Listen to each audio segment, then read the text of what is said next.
Análise de Pegando Fogo. Escolhi esse filme por causa do nosso tema, codependência. A gente está se preparando, né? Estudando sobre esse tema codependência, então quis trazer ele aqui para a gente olhar para a experiência da codependência. Então, não escolhi esse filme pela perspectiva da análise das relações, a gente poderia falar sobre isso, mas como eu já falei tanto sobre as análises, as relações, né, dentro da codependência, já fiz tanta análise aqui sobre isso, eu escolhi esse filme para falar da experiência da codependência, que dá pra gente assistir e experimentar um pouco pelo que o filme proporciona pra gente, né? Então, essa história do pegando fogo não está relacionada somente à comida, à cozinha, mas ele pega fogo, né? Ele tem uma codependência fundamentada no pilar da raiva. Tem gente que tem no medo, tem gente que tem na culpa, ele tem na raiva. Então, essa raiva, ela tá presente na experiência de vida dele, né?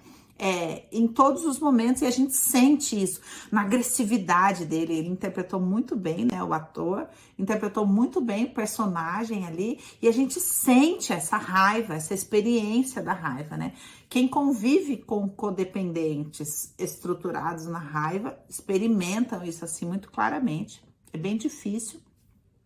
E ali no filme você consegue sentir isso, sentir a tensão que é o relacionamento com um codependente, né? Principalmente nessa vertente da raiva, que traz esse elemento tão forte da autodestrutividade e do ataque às outras pessoas.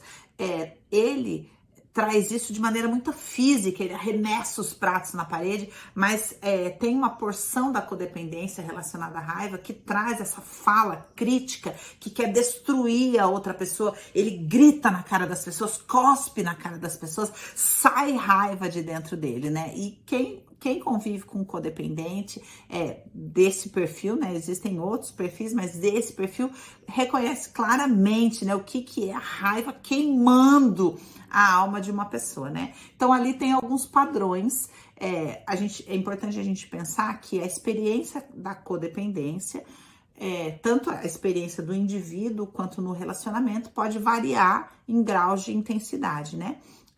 Digamos ali que o filme trata de um grau médio, né? Porque fala, assim, você sente o cheiro, né? Do grau mais severo, que envolve droga, violência física, polícia, né? Um nível de autodestrutividade muito grande. A gente sente o cheiro ali no filme, que a pessoa ali, ele tá ali cozinhando, de repente aparece alguém ali nos fundos da cozinha e é um cobrador de dívida, né? Uma ameaça de morte. Então, existem pessoas que convivem com isso, com o crime, com a polícia, com a violência, com medo de tocar o telefone e não saber o que foi que aconteceu, né? Toda essa atmosfera compõe em algum nível a experiência da codependência quando o grau dela é muito intenso. E ali no filme a gente vê um pouquinho como é que funciona ali. Mas eu queria trazer um tema pouco falado, assim, da questão da codependência, dois, na verdade. O primeiro é a falta de noção de valor próprio. Então, eu recortei uma fala do filme, né, que ele fala bem no início, que ele diz assim: certas noites eu fui tão bom quanto eu mesmo achava que eu era. O codependente, ele sofre disso, né? A identidade dele não se formou por completo, então ele não tem exatamente uma noção de valor, por isso ele é tão refém de agradar, por isso ele é tão refém da aprovação das outras pessoas, muitas tão perfeccionista, porque ele tá num nível de tensão que ele depende daquela aprovação. Agora aqui um parênteses. Tanto o codependente ali, evidente, como a gente vê, né, dele, que faz tudo, que não para de trabalhar, viciado em trabalho, perfeccionista, quanto a versão dependente. Os dois, codependente e dependente, são duas metades de uma mesma laranja. São duas formas de experimentar a codependência, tá? Codependência abrange o codependente e o dependente. E o dependente também não tem noção do valor, mas experimenta essa identidade não completamente formada, né? Numa experiência de muita baixa estima, baixa autoestima. Então, a gente fala que é como se fosse a síndrome do capacho, né? A pessoa que é pisoteada. E ele tem o outro extremo. Como ele não tem noção do valor dele, ele tem uma noção superlativa, né?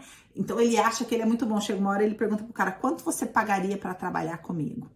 Então, é um perfil bem assim, detalhado da codependência, né? Com uma noção meio egóica, narcísica de si mesmo, mas que na verdade nasce de uma falta de noção de valor próprio, de muita dor embrulhada nessa raiva, né?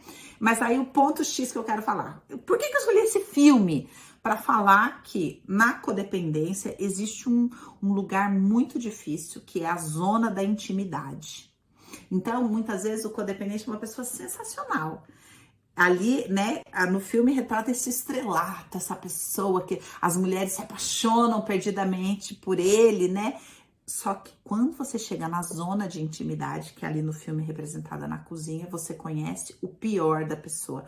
Você conhece o núcleo, né? Do que compõe a identidade dela. Quais são os sentimentos que pulsam dentro dessa identidade mal formada do codependente. No caso dele, é a raiva.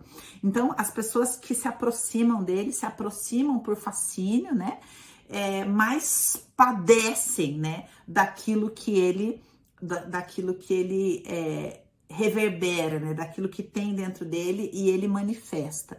Então, o codependente é uma pessoa que tem muita dificuldade de ter intimidade. Então, a gente percebe isso na relação dele com a terapeuta, que ele tá o tempo todo ironizando, dizendo, tipo assim, eu sei que você não se importa comigo, então vamos acabar logo com isso aqui, e não abre para ela de jeito nenhum, não deixa ela chegar na camada onde tá o dependente dentro do codependente, porque dentro do codependente tem um dependente, mas quanto mais codependente a pessoa é, mais vulnerável esse dependente é, e a terapeuta fica tentando chegar nesse dependente, nessa pessoa que precisa ser cuidada, que precisa ser vista, que carrega uma dor muito profunda, mas essa máscara do codependente não deixa, né? Então ele é irônico, né? Ele deixa bem claro este lugar, assim ele também faz com a chefe, né? Com a subchefe dele, que ele começa a se interessar e aí ele maltrata ela.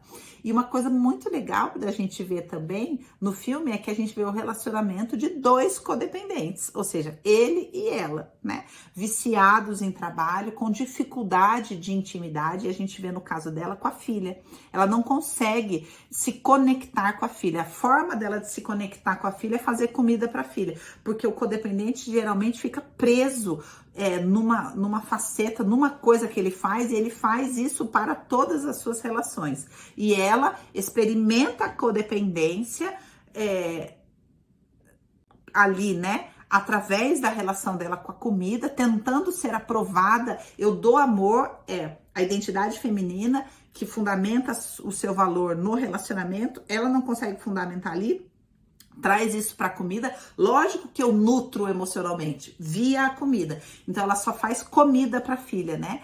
Mas não consegue se conectar com a filha, delega a filha para a mãe, porque tá em busca do valor. Então o codependente não consegue permanecer ali na zona de intimidade, com as defesas abaixadas, porque ele precisa exercer essa identidade fantasiosa que ele cria para provar o valor dele, fugindo ali da intimidade. Então veja que os dois são codependentes, mas na relação com ele, ela exerce a faceta da dependente e é maltratada, né? Entenderam como é um assunto complexo? Mas quem é codependente identifica, sente o filme, né? Fala, que filme difícil, né? Que filme difícil. Como é difícil a zona de intimidade no convívio com o codependente. Por quê? Porque nessa zona de intimidade ele traz aquilo que sustenta, o pilar da sua codependência. No caso dele é a raiva. Na sua, qual será? Vai pensando. Qual será que é o pilar da minha codependência? E quem convive comigo ali na minha zona de intimidade, experimenta o quê?